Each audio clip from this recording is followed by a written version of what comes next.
نهج حياة جئنا تبصرة عن كل ضلال أعددنا بضع رسالات تحمل. Assalamualaikum warahmatullahi wabarakatuh. Innal hamdalillah nahmaduhu wa nasta'inuhu wa nastaghfiruh wa na'udzu billahi min shururi anfusina wa sayyiati a'malina. May yahdihillahu fala mudilla lahu wa may yudlil fala hadiya lahu. Asyhadu an la ilaha illallah wahdahu la syarika lahu wa asyhadu anna Muhammadan abduhu wa rasuluh alladzi la rasula wa la nabiyya ba'dahu. Ya ayyuhalladzina amanu taqullaha haqqa tuqatih wa la tamutunna illa wa antum muslimun. Amma ba'd. Kepada ibu kaum muslimin dan kaum muslimat yang dirahmati Allah Subhanahu wa taala, alhamdulillah puji dan syukur senantiasa kita sampaikan kepada Allah Subhanahu wa taala. Salawat dan salam kita sampaikan kepada Rasulullah sallallahu alaihi wasallam dan juga kepada beliau, para sahabatnya serta orang-orang mukmin yang senantiasa mengikuti beliau sampai hari kiamat nanti. Pada kesempatan sore hari ini kita kembali melanjutkan pembahasan dari pembahasan ringkasan kitab Riyadhus Shalihin. Itu bab yang ke-27, bab ta'zimi hurumatil muslimin wa bayani huquqihim wa syafaqah alaihim wa rahmatihim. Itu bab yang menjelaskan tentang mengagungkan kehormatan kaum muslimin dan penjelasan tentang hak-hak mereka dan bagaimana kita menyayangi dan mengasihi mereka. Dalam bab ini disebutkan firman Allah SWT dalam surah Al-Hajj ayat yang ke-30 dan 32. Yang ayat ini agak mirip, di mana Allah SWT mengatakan, "Dzalika wa may yu'azzim hurumatillahi fa huwa khairul lahu 'inda rabbih." Yaitu siapa yang mengagungkan hurumatillah, yaitu hal-hal yang diharamkan oleh Allah SWT, maka itu lebih baik baginya di sisi Allah SWT. Kemudian dalam ayat 32 Allah katakan, "Wa may yu'azzim sya'airallah fa innaha min taqwal qulub." Siapa yang mengagungkan syiar-syiar Allah, itu perintah-perintah Allah, maka itu termasuk hati yang bertakwa kepadanya. Dalam dua ayat yang berbeda ini, ayat 30 dan 32 dari surah Al-Hajj, Allah SWT mengingatkan kepada kita, siapa yang wa may yu'azzim hurumatillah, itu yang pertama, yaitu siapa yang mengagungkan hurumatillah, yaitu larangan-larangan Allah SWT. Maksudnya mengagungkan adalah kita merasa bahwasanya ini suatu hal yang dilarang oleh Allah SWT, maka kita takut, khawatir, tidak berani untuk melakukannya karena ini larangan Allah SWT. Maka kita perlu mengagungkan apa yang dilarang oleh Allah SWT, sehingga kita tidak berani mendekatinya apalagi melakukannya. Hari ini bisa kita lihat bagaimana atau kenapa sebagian kaum muslimin jatuh pada perbuatan yang dilarang oleh Allah, hal diharamkan oleh Allah, karena dia tidak mengagungkan itu, menganggap itu biasa saja, itu sesuatu yang dilarang biasa saja. Seolah-olah ya, kalau kita lihat seperti larangan manusia saja. Misalnya sangat sederhana kalau kita contohkan di zaman ini, misalnya lampu merah itu larangan dibuat oleh polisi misalnya supaya kita tidak lewati. Tapi kadang waktu-waktu tertentu dan sebenarnya orang melewati begitu saja, jadi nggak dianggap aja itu. Tidak ada pengagungan, nggak ada hormatnya gitu. Padahal ini sudah dilarang merah. Atau pakai helm misalnya, itu kan suatu hal yang diperintahkan. Tapi nggak diacuhkan. Itu namanya tidak mengagungkan, tidak menganggap remeh. Ya menganggap remeh aja, tidak dipedulikan. Nah itu kalau seandainya itu perintah dan larangan manusia, mungkin kita sering melihat itu justru sebagian orang sangat takut ya, kalau itu melanggar aturan manusia, itu perintah manusia ataupun larangannya. Tapi kita bicara tentang ini sekarang Allah SWT. Allah SWT memerintahkan sesuatu, Allah melarang. Hendaknya kita merasa itu suatu hal yang besar, harus kita agungkan. Allah SWT melarang kesyirikan misalnya. Kita nggak boleh main-main. Ini kesyirikan, dosa besar. Allah SWT melarang perbuatan zina misalnya. Jangan didekati. Ini suatu hal yang bahaya. Ini larangan Allah. Itu harus ada dalam diri orang yang bertakwa. Kalau tidak, dia anggap remeh saja. Pengagungan kepada larangan itu nggak ada di zaman kita di sini. Dan itu sesuai dengan tingkat keimanan seorang. Semakin tinggi seorang imannya, semakin dia mengagungkan. Ini larangan Allah. Ini Allah yang melarang. Allah melarang perbuatan ribanya. Jangan makan riba. Sebagian orang menganggap itu biasa, sedikit gak apa-apa lah.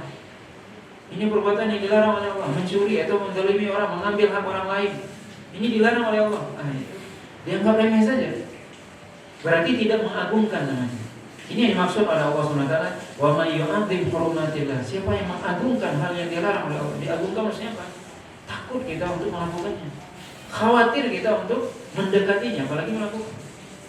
Harus ada. Maka ini, siapa yang bisa melakukan itu? Itu adalah orang yang di dalam hatinya ada iman. Semakin seorang tinggi imannya, semakin kuat imannya, dia semakin takut kepada Allah. Semakin dia tidak berani untuk melakukan apa yang dilarang oleh Allah. Ini yang dilarang oleh Allah. Allah yang melarang, Allah yang menciptakan kita, Allah yang melarang ini.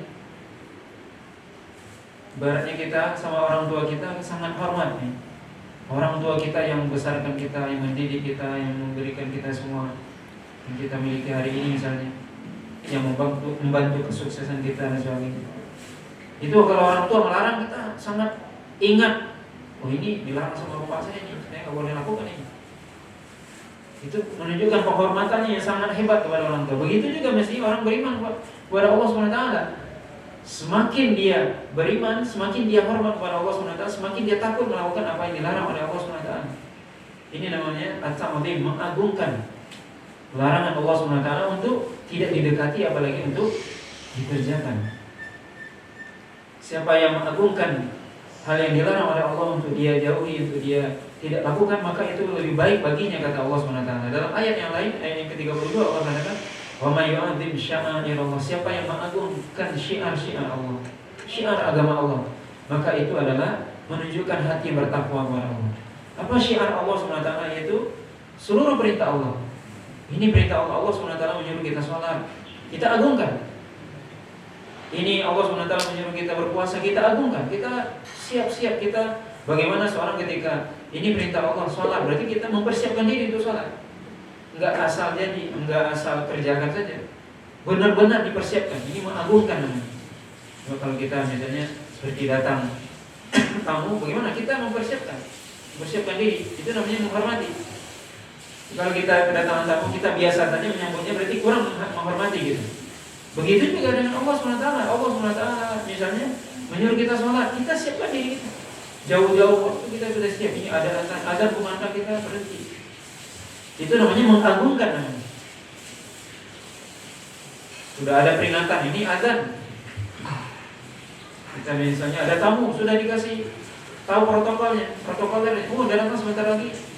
Gubernur atau ini mau datang nih, sudah sampai di kilometer ini semua. Kita siap-siap. Itu pengagungan. Begitu juga ya dalam hal ibadah kepada Allah SWT. Ini ada sholat, contoh yang paling sederhana sholat.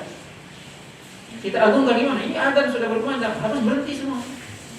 Itu pengagungan. Berarti orang yang kalau dia adzan berhenti, ya berarti dia mengagungkan Allah. Tapi kalau dia lewat saja, teruslah bayar, tangguhlah dikit lagi lah, terus bayarlah. Nah itu kurang mengagungkan. Walaupun dia kadang sholat, kita tidak menyalahkan, tapi itu kurang mengagungkan Allah SWT. Lewat saja. Maka ini di sini Allah SWT mengatakan, siapa yang mengagungkan syiar-syiar agama Allah, perintah Allah SWT, perintah berpuasa, perintah haji, semua perintah. Termasuk juga mengagungkan sesuatu yang diagungkan oleh Allah SWT. Apa yang diagungkan oleh Allah SWT? Allah mengagungkan atau mengistimewakan masjid misalnya. Ini nama Allah. Kita masuk masjid ada aturannya, ada adabnya, diagungkan. Kita jaga kebersihannya, keamanan, itu semua itu termasuk mengagungkan syiar agama Allah. Tidak boleh, tidak sama aja masjid misalnya dengan rumah kita, enggak. Ada aturannya, ada yang harus, yang berbeda kita masuk rumah dengan kita masuk rumah Allah. Rumah kita dengan rumah Allah. Ada orang yang memiliki rasa itu berarti dia bertakwa kepada Allah. Kalau enggak, orang biasa saja dia masuk masjid biasa aja dia. Sama kayak masuk rumah atau masuk pasar aja dia. Nah, berarti enggak ada pengagungan kepada Allah SWT. Nah, di sini iman yang berbicara. Siapa yang bisa melakukan ini? Orang yang bertakwa kepada Allah, kata dia. Min taqwal qulub, termasuk hati yang bertakwa. Semakin orang bertakwa kepada Allah, hatinya bertakwa, semakin dia mengagungkan rumah Allah misalnya. Atau ada waktu yang diagungkan oleh Allah SWT. Ada waktu. Ini tempat tadi, rumah Allah, masjid. Atau tempat misalnya Makkah, Madinah. Tempat yang diagungkan, haram, tanah haram. Atau waktu-waktu yang istimewa yang diagungkan oleh Allah. Hari Jumat, ini hari yang istimewa, hari yang dimuliakan oleh Allah SWT, hari yang diagungkan. Adanya kita juga mengagungkan. Dianjurkan kita sholat Jumat, kita memakai wangi-wangian, kita memakai pakaian yang bersih, yang rapi. Sholat Jumat dan sebagainya, ini pengagungan. Karena Allah mengagungkan hari yang paling mulia, hari Jumat. Dari 7 hari yang kita lalui, hari yang paling mulia hari Jumat. Maka harus istimewa hari Jumat. Maka ini mengagungkan namanya. Bagaimana kita mengagungkan apa yang diagungkan oleh Allah SWT. Ini ada tempat yang diagungkan oleh Allah, ada waktu yang diagungkan, ada Ramadan misalnya, bulan yang diistimewakan. Kita juga harus mengistimewakan. Jangan ada Ramadan datang kita biasa saja, enggak. Allah mengistimewakan, kita juga harus memperlakukannya secara istimewa. Itu maksudnya. Kalau kita biasa saja berarti kita kurang, tidak bertakwa kepada Allah. Maka ini yang dimaksud dalam ayat ini. Bagaimana kita mengagungkan perintah-perintah Allah SWT, mengagungkan apa yang diagungkan oleh Allah SWT. Ini menunjukkan apa? Hati yang bertakwa, hati yang beriman kepada Allah SWT. Termasuk di sini adalah mengagungkan orang beriman. Jadi kan judul kita di sini mengagungkan kaum muslimin. Orang beriman, orang muslim itu perlu diagungkan. Kenapa? Mereka adalah orang yang diagungkan oleh Allah, dimuliakan oleh Allah. Tidak perlu kita memandang status, karena Allah tidak memandang status orang itu kaya, miskin, orang itu ningrat, darah biru, darah merah, nggak ada itu di sisi Allah. Inna akramakum indallahi atqakum, yang paling bertakwa di sisi Allah itu yang paling mulia. Bukan yang paling tinggi jabatannya, bukan yang paling kaya, bukan yang paling statusnya sosialnya paling tinggi, bukan itu. Maka hendaknya kita mengagungkan orang Islam, saudara kita sama muslim. Ini maksudnya yang ada kaitannya dengan bab kita ini. Ayat ini dibawakan. Termasuk mengagungkan apa? Allah mengagungkan orang Islam, mengagungkan seorang muslim. Bahkan Nabi SAW mengatakan dalam sebuah hadis, laqatul rajulin la zawalu dunya ahwanu indallah min qatli rajulin muslimin. Lebih baik, kata Nabi SAW, hancur dunia ini semua daripada terbunuh seorang muslim. Satu orang muslim. Kita bisa bayangkan. Kata Nabi, lebih baik dunia ini hancur semua. Coba kita renungkan Bapak Ibu. Kata Nabi apa? Lebih baik hancur dunia ini semua daripada terbunuh seorang muslim. Seorang muslim. Di darah seorang muslim nggak bisa dihargai. Lebih baik kita hancurkan dunia ini daripada Anda membunuh seorang muslim. Itu kata Nabi SAW. Bagaimana Allah SWT mengagungkan saudara kita sama muslim. Darahnya diagungkan, dihormati, dimuliakan. Hartanya juga. Tidak boleh kita mengambil harta saudara kita tanpa izin dia, tanpa keridhaan dia. Nggak boleh. Atau kita, sebagian orang meminjam saudara tapi tidak dibalikan. Tidak boleh kita ambil seperti itu. Harus dengan izinnya, walaupun kecil. Kita minjam sampai harus dengan izin. Atau membicarakan kehormatannya, ini juga harus diagungkan. Saudara kita muslim ini, tidak boleh kita permalukan dia di hadapan orang lain, atau kita ribahin dia di belakangnya. Tidak boleh. Di depan dia kita permalukan dia, nggak boleh permalukan orang di depan umum. Jatuh kehormatan dirinya, dia muslim. Kita harus agungkan, kita hormati. Di belakang dia juga nggak boleh kita omongin, nggak boleh kita gibahin. Kenapa? Dia muslim. Nah ini pengagungan ini juga menunjukkan ketakwaan seorang. Jadi orang kalau dia bertakwa kepada Allah, dia menghormati saudaranya sama muslim, nggak mau dia gibahin, nggak mau dia ngambil harta orang itu tanpa izin, nggak mau dia apalagi memukul, menumpahkan darah, apalagi nggak mungkin. Semakin seorang bertakwa kepada Allah, beriman kepada Allah, semakin dia menghormati saudaranya sama muslim. Makanya di sini disebutkan hadis Nabi SAW yang diberikan oleh Abi Musa Al-Asy'ari radhiyallahu ta'ala anhu. Qala Rasulullah SAW, al-mu'min lil mu'min kal bunyan yashuddu ba'dahu ba'dan wa shabbaka baina asabihi. Kata Nabi SAW, orang mukmin dengan mukmin yang lain seperti satu bangunan. Yang mana bangunan antara bagian dari bangunan ini yang satunya saling menguatkan dengan bagian yang lain. Kemudian Nabi syabbaka baina asabihi, syabbaka seperti ini. Ini syabbaka namanya. Jadi menguatkan. Kalau kita gini aja enggak kuat, tapi kalau gini kuat. Apa artinya? Seorang mukmin Dengan mukmin yang lain harus saling menguatkan, nggak boleh saling menjatuhkan. Ini saudara kita loh, muslim, bagaimanapun dia muslim, lebih baik daripada orang kafir, jelas itu. Muslim dia, mukmin dia, syahadat dia, sholatnya dia, ibadah dia itu lebih tinggi daripada yang lainnya. Itu harus kita hormati, itu harus kita agungkan, nggak boleh kita remehkan. Maka Nabi SAW memberikan sebuah ilustrasi, gambaran kepada kita, perumpamaan orang mukmin dengan mukmin yang lain seperti satu bangunan. Coba kita lihat bangunan masjid kita. Ada tiang-tiangnya, ada dindingnya. Yang ini apa? Saling menguatkan. Kalau nggak ada dinding yang satu, maka yang lain roboh. Kalau nggak ada tiang yang satu ini, yang lain nggak bisa berdiri. Dimana kita butuh pada saudara kita butuh juga kepada kita. Maka kita saling menguatkan, bukan saling menjatuhkan. Mestinya kita saling melihat kelebihan, bukan mencari kekurangan. Ini saling menguatkan di antara kita, dan dengan itulah terbentuknya persatuan di antara kaum muslimin. Sebab kalau kita sudah bersatu, kuat kita. Musuh Islam nggak berani dia. Cuma kalau kita sekarang, kenapa musuh Islam, orang-orang non muslim itu berani menganggap remeh orang muslim? Karena kita sesama muslim nggak kuat. Kenapa nggak kuat? Karena kita saling bertengkar. Karena kita saling mencari kelemahan yang lain. Kita saling menjatuhkan. Coba kita lihat, tidak usah kita dalam hal berbagai macam saling orang sesama muslim ini, tapi apa? Ini saling menjatuhkan. Apapun tendensinya, apa itu dunia, jabatan, harta, saling menjatuhkan. Padahal sama muslim, saudara kita. Dia muslim loh. Tak layak kita. Walaupun itu dalam hal sisi harta, dunia, jabatan, apakah karena dunia kita menjatuhkan saudara kita? Sangat rendah sekali apa? Pemikiran kita. Hanya karena urusan dunia, urusan jabatan, urusan harta, urusan wanita dan sebagainya, itu kita menjatuhkan saudara kita. Terlalu rendah pemikiran kita, terlalu rendah cita-cita kita. Ini saudara kita sama muslim, tidak boleh kita jatuhkan. Nah, karena misalnya hanya karena ingin mendapatkan keuntungan kita, misalnya sebagian saudara kita misalnya yang berdagang di pasar, kemudian dia menipu saudaranya. Hanya untuk mendapatkan keuntungan yang berapalah keuntungan itu, ditipunya saudara. Siapa yang beli? Penjualnya muslim, yang pembeli apa? Muslim. Tapi dia kicau saudaranya. Coba ini yang harus mestinya ada dalam benak kita, dalam pemikiran kita. Kita sebagai pembeli, saudara kita sebagai penjual atau sebaliknya. Ini sesama muslim. Kenapa kita menipu dia? Coba kalau kita yang ditipu, bagaimana rasanya?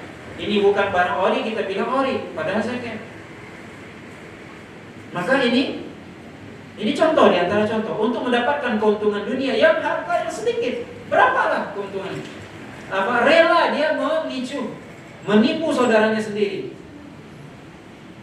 Ini kan suatu hal yang kalau kita pikirkan, renungkan, mestinya nggak terjadi di tengah-tengah kaum muslimin. Ini dalam hal jual beli, coba kita lihat dalam hal berjual beli di pasar kita. Coba kita lihat hari ini siapa pedagang yang jujur? Sulit kita mencari pedagang yang jujur. Kenapa? Karena tidak ada makna hadis ini dalam hatinya, dalam pemikirannya.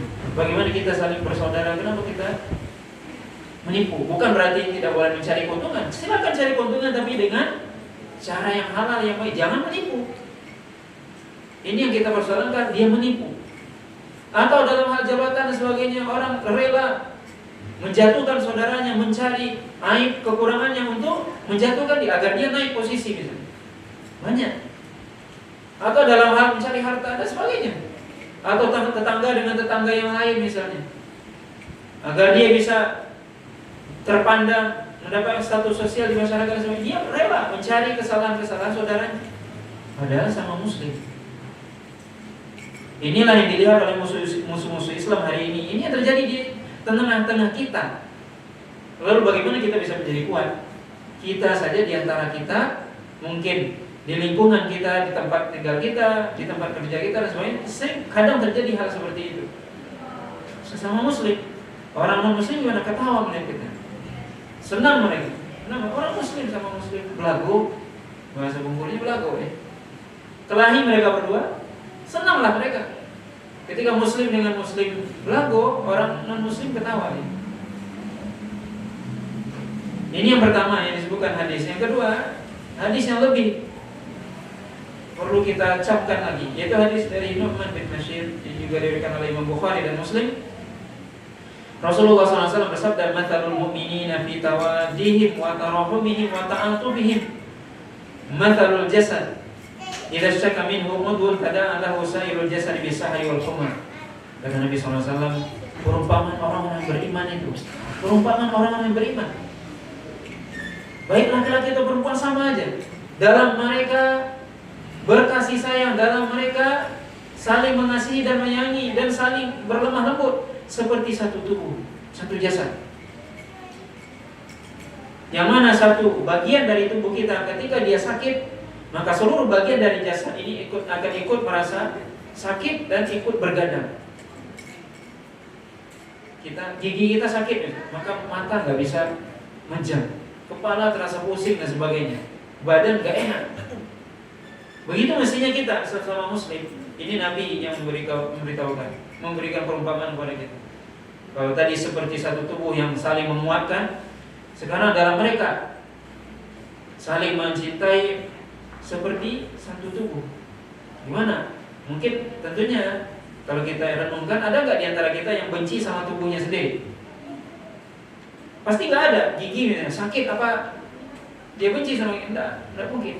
Tangannya mungkin luka, nggak mungkin dia benci. Tapi bagaimana dia berusaha mengobati, berusaha untuk memperbaiki dan sebagainya, mencari obat.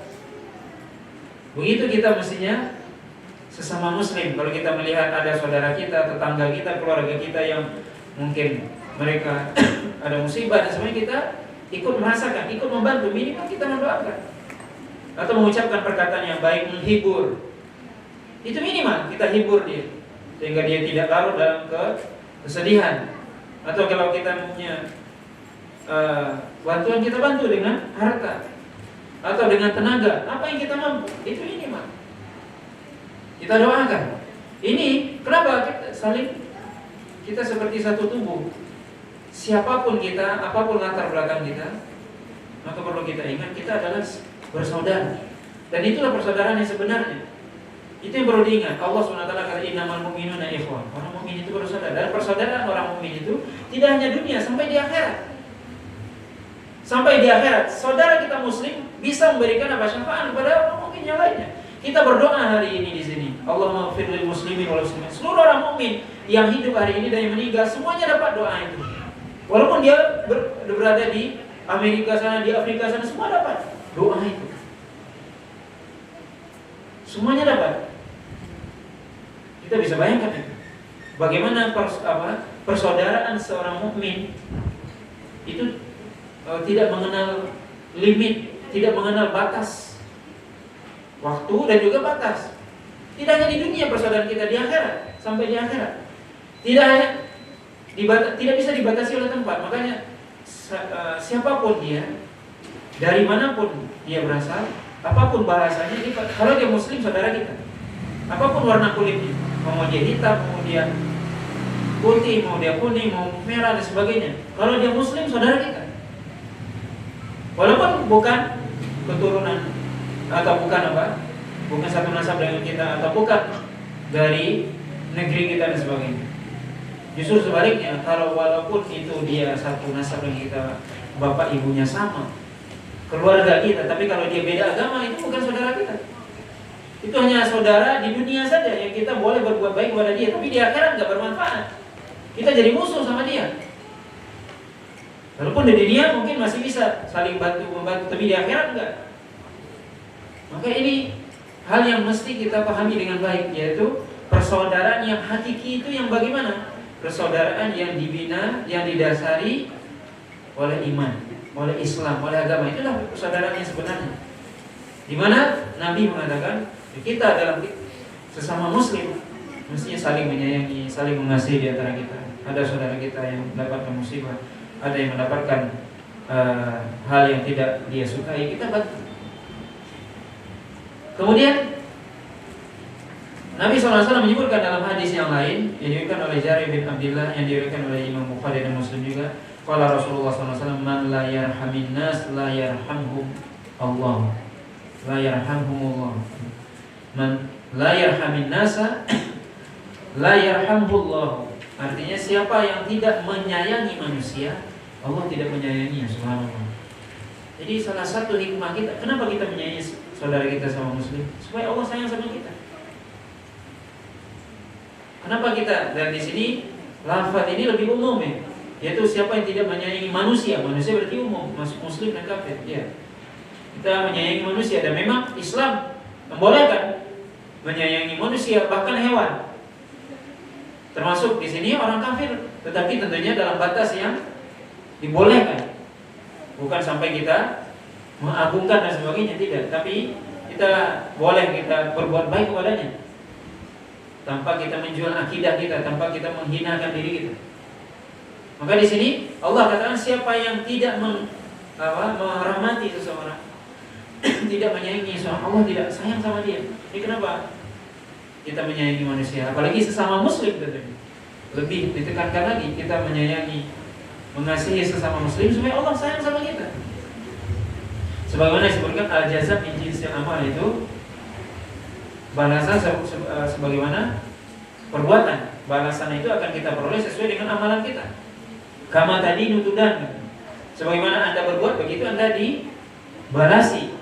Kalau kita menyayangi, maka kita disayangi. Tapi kalau kita keras, nggak suka atau membenci, kita juga dibenci oleh Allah SWT. Maka di sini orang muslim mestinya dia menyayangi saudaranya, menyayangi manusia, menyayangi muslim secara khusus tadi.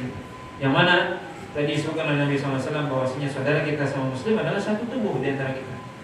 Maka hendaknya kita menyayanginya.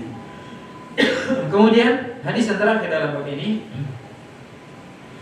hadis dari Anas bin Malik radhiyallahu taala anhu, qala Rasulullah sallallahu alaihi wasallam, unsur akhaka zaliman aw madluman. Faqala rajulun ya Rasulullah, ansuru idza kana madluman. Ara'aita in kana zaliman kaifa ansuruhu? Qala tahjuzuhu aw tamna'uhu min adh-dhulmi fa inna dhalika nasruhu. Rawahu al-Bukhari. Hadis dari Anas bin Malik radhiyallahu taala anhu, bahwasanya beliau berkata bahwasanya Rasulullah sallallahu alaihi wasallam bersabda, tolonglah saudaramu yang zalim atau yang dizalimi. Jadi Nabi mengatakan, tolonglah saudaramu yang berbuat zalim dan yang dizalimi. Kemudian seorang sahabat bertanya, wahai Rasulullah, aku pasti menolong saudaraku yang dizalimi. Lalu bagaimana aku disuruh membantu menolong orang yang berbuat zalim? Ini pertanyaan yang sahabat bertanya. Beliau bingung. Mungkin juga kita bingung, bagaimana saya bisa, apa maksudnya saya menolong orang yang berbuat zalim? Kalau orang yang dizalimi ya wajar, orang dizalimi kita bantu, jelas itu. Tapi orang yang berbuat zalim kita bantu, gimana maksudnya? Nah, kata Nabi SAW, coba lihat, atau mari kita dengar jawaban Nabi SAW. Hakikat dari sebuah pertolongan, apa maksudnya? Kata Nabi SAW, tahjuzu aw tamna'hu minadh-dhulmi. Kamu cegah dia, kamu larang dia dari berbuat zalim. Itulah cara menolong dia. Fa inna dzalika nasruh. Itulah pertolongan kamu kepadanya. Hadis diriwayatkan oleh Imam Bukhari. Subhanallah, ini makna yang sangat dalam yang disebutkan oleh Nabi SAW. Jadi Nabi menyuruh kita apa? Tolong orang yang dizalimi. Jelas bagaimana cara menolong orang yang dizalimi. Orang ini dizalimi hartanya, kita bantu. Kita selesaikan perkaranya. Ini dizalimi dari sisi ini dan itu, kita bantu. Tapi bagaimana kita membantu orang yang berbuat zalim, menolong orang yang berbuat zalim? Kata Nabi SAW, larang dia, cegah dia dari berbuat zalim itu. Berarti kamu menolongnya. Kenapa? Karena dengan kita melarang dia, mencegah dia dari perbuatan zalim, berarti kita mencegah dia untuk jatuh pada perbuatan dosa, perbuatan maksiat. Karena perbuatan zalim itu akan membawa dia kepada dosa, akan menjerumuskan dia kepada neraka. Sama sering kita sebutkan contoh apa? Kalau ada teman kita jatuh di jalan dari motor, pasti kita tolong dia. Kalau ada orang mau masuk jurang, kita tarik tangannya. Coba kita pikirkan Bapak Ibu, kalau ada teman kita mau masuk jurang neraka, tarik tangannya. Gimana maksudnya? Ini orang mau masuk jurang neraka ini, kenapa? Dia mau berbuat zalim. Dia ingin menzalimi saudaranya sama muslim. Berarti kamu ingin menceburkan dirimu ke dalam jurang neraka. Tarik dia, jangan kamu lakukan itu. Cegah dia, nasihati. Maka ini Bapak dan Ibu dirahmati oleh Allah SWT, Ini cara, ini salah satu bentuk apa? Kita cinta sama muslim. Jadi cinta itu tidak mesti selalu dielus-elus gitu, bukan itu maksudnya. Tapi cinta itu apa? Kalau dia melakukan kesalahan kita ingatkan, kita nasihati. Kalau dia lupa kita ingatkan. Kalau ibaratnya kalau dia tidur dibangunkan. Kalau dia lalai diingatkan. Itu namanya cinta. Itu bukti kasih sayang. Bukan kita biarkan aja. Ada yang tidur dibiarin aja lah, azan ya sudah, biar dia nggak sholat sekalian. Enggak, salah itu. Oh dia melakukan perbuatan dosa, udah biarin aja lah. Salah. Berarti kita membiarkan orang masuk jurang. Ya kalau jurang di dunia masih biasa. Padahal tidak ada orang yang, kalau ada orang jatuh masuk jurang sekarang pasti banyak orang yang nolong. Sekarang bagaimana kalau dia masuk jurang neraka, naudzubillah. Gimana kita tidak menolong dia? Tentu dia lebih berhak untuk ditolong. Kenapa? Karena dia masuk jurang neraka. Jurang yang lebih berbahaya daripada jurang di dunia ini. Dia berhak untuk lebih diselamatkan. Bagaimana caranya? Cegah dia, larang dia dari perbuatan maksiat. Dan itu bukti kita cinta sama dia. Tidak usah kita jauh-jauh saudara kita, keluarga kita. Ketika dia melakukan perbuatan yang dilarang oleh Allah SWT, larang, cegah dia. Baik itu perbuatan zalim, maksudnya mendolimi dirinya sendiri, atau apalagi mendolimi orang. Dia ingin mendolimi orang, ya cegah. Jadi perbuatan zalim di sini maksudnya masuk dua-duanya. Apakah itu dia mendolimi diri sendiri dengan dia misalnya tidak melakukan apa yang diperintahkan oleh Allah, justru melakukan apa yang dilarang, yang berkaitan dengan hak Allah, atau berkaitan dengan hak manusia, dia mengambil hak orang lain dan sebagainya. Kita tahu kalau dia melakukan ini, dia berarti mengambil hak orang, berarti dia melakukan hal yang dilarang oleh Allah. Maka cegah, jangan sampai kita menolong dia dalam kebatilan. Allah katakan wa ta'awanu 'alal birri wat taqwa wa la ta'awanu 'alal itsmi wal 'udwan. Bertolong-tolonglah dalam kebaikan dan takwa, dan jangan tolong menolong dalam dosa dan maksiat dan permusuhan. Maka kita dilarang. Maka dalam hal ini Nabi SAW menganjurkan kepada kita, menyuruh kita agar kita membantu saudara kita yang dia ingin melakukan kezaliman, kita cegah agar dia tidak melakukan kezaliman. Dan itulah bentuk kita menolong dia. Karena hakikatnya kita sedang menarik tangannya agar dia tidak jatuh pada perbuatan dosa dan agar dia tidak jatuh pada jurang neraka. Nah, Bapak dan Ibu dirahmati Allah SWT, mungkin ini ya beberapa ayat dan juga hadis yang bisa kita sampaikan pada kesempatan sore yang singkat ini. Mudah-mudahan apa yang kita sampaikan ini bermanfaat. Sebelum kita tutup, kalau ada pertanyaan kita persilakan. Apa yang kita sampaikan ini jelas dan bisa kita amalkan bersama. Wallahu ta'ala alam. Assalamualaikum warahmatullahi wabarakatuh.